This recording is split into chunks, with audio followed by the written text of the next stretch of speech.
अस्सलाम वालेकुम। देसी एंड स्पाइसी फूड में खुशामदीद। सर्दियों का मौसम हो और गर्मा गर्म शकरकंदी हो तो क्या ही बात होती है। लेकिन आपको पता है बहुत सारे लोगों को शकरकंदी बनाना बिल्कुल भी नहीं आती है। तो आज हम आपको बताएंगे कि कैसे आप बग़ैर उबाले हुए, बग़ैर कोयलों के बहुत ही सॉफ्ट और बहुत ही ज़बरदस्त सी गर्मा गर्म सी शकरकंदी को रेडी कर सकते हैं। तो आज की रेसिपी है बहुत ही सिंपल और बहुत ही आसान। तो वीडियो को आपने लाजमी एंड तक देखना है। वीडियो पसंद आएगी तो लाइक ज़रूर करना है। तो चलें स्टार्ट करते हैं।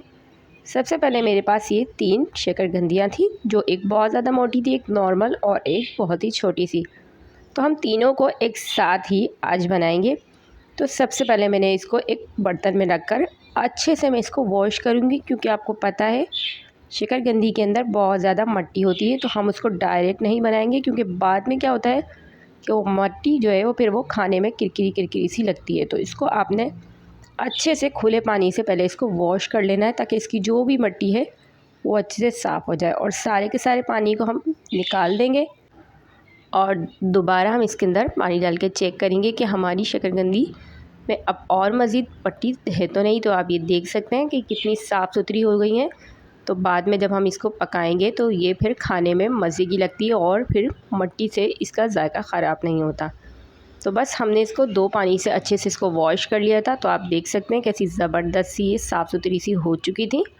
तो इस तरह से हमने सारी को वॉश कर लिया था। दूसरी तरफ मैंने तवे को पहले से हल्का सा हीट कर लिया था। तो आपने तवे को हल्की आंच पे हल्का सा रख देना है, ताकि वो पहले से हीट हो जाए। और उसके बाद हम एक एक करके सारे पीसीस को इसके ऊपर रख देंगे। ना ही कोई हमने इसमें पानी का इस्तेमाल करना है, क्योंकि शकरकंदी के अंदर ऑलरेडी ही कुदरती पानी मौजूद होता है। तो हमें उसके अंदर पानी डालने की बिल्कुल भी ज़रूरत नहीं है। और बस हम इसको तवे को गर्म करने के बाद बिल्कुल स्लो आंच पर हम इसको रख देंगे और अच्छे से इसको कम से कम 7 से 8 मिनट तक एक साइड से अच्छे से पकने देंगे। तो जब ये 7 से 8 मिनट तक एक साइड से पक जाएगी तो इसमें से एक ज़बरदस्त सी स्मेल आने लगेगी।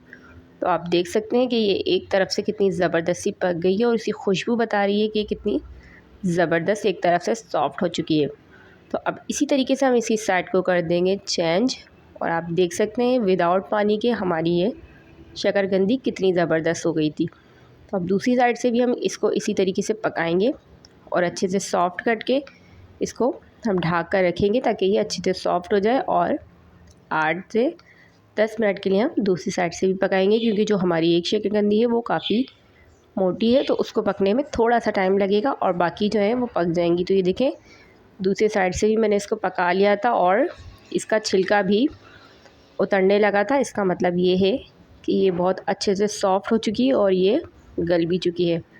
तो ये आप देख सकते हैं। तो जब इसका छिलका उतरने लगे तो आप समझ जाएँ कि ये बिल्कुल ही पक चुकी है। और अब हम इसको चेक करेंगे नाइफ़ की मदद से कि ये गल गई है या नहीं। तो आप कोई भी मक्खन की छुरी या किसी भी चमची की मदद से आप इसको चेक कर सकते हैं कि ये गली है या नहीं। तो आप किसी भी चमचे को इसके अंदर टर्न करेंगे और इस तरह से आप ये देखें मैंने मक्खन वाली छुरी से इसको चेक किया था, तो ये बिल्कुल अंदर ईज़िली जा रही थी, जिससे पता चल रहा था कि ये बहुत ही ज़बरदस्त सी गल चुकी है। तो बस शकरकंदी की गर्मा गर्म मज़ेदार सी खुशबू जो है वो बहुत ही ज़बरदस्त लगती है सर्दियों के मौसम में। तो बस ये गर्मा गर्म शकरकंदी हो और उसके साथ चाय हो तो भाई क्या ही बात है। तो बस आपने इसको इसी तरीके से ईज़िली तरीके से बना लेना है। तो आप देख सकते हैं कितनी ईज़िली झटपट में ये बन के रेडी हो चुकी है। और बहुत ज़्यादा फ़वाइद हैं शकरकंदी के। तो आपको पता है कि जब शकरकंदी आती ही सर्दियों में तो इसको आप लाजमी बनाएं, लाजमी ट्राई करें और मुझे लाजमी आप बताएं कि आपको शकरकंदी पसंद है और आप किस तरह से शकरकंदी को बनाते हैं। तो बस आपने इस तरह से इसको ट्राई करना है और मुझे लाजमी कमेंट्स में बताना है कि आपको शकरकंदी की रेसिपी कैसी लगी। इंशाल्लाह मिलती हूँ आपसे एक और मज़ेदार सी रेसिपी के साथ। जब तक रखिए अपना बहुत सारा ख्याल और मुझे रखिए दुआओं में याद। तो जब तक के लिए अल्लाह निगहबान।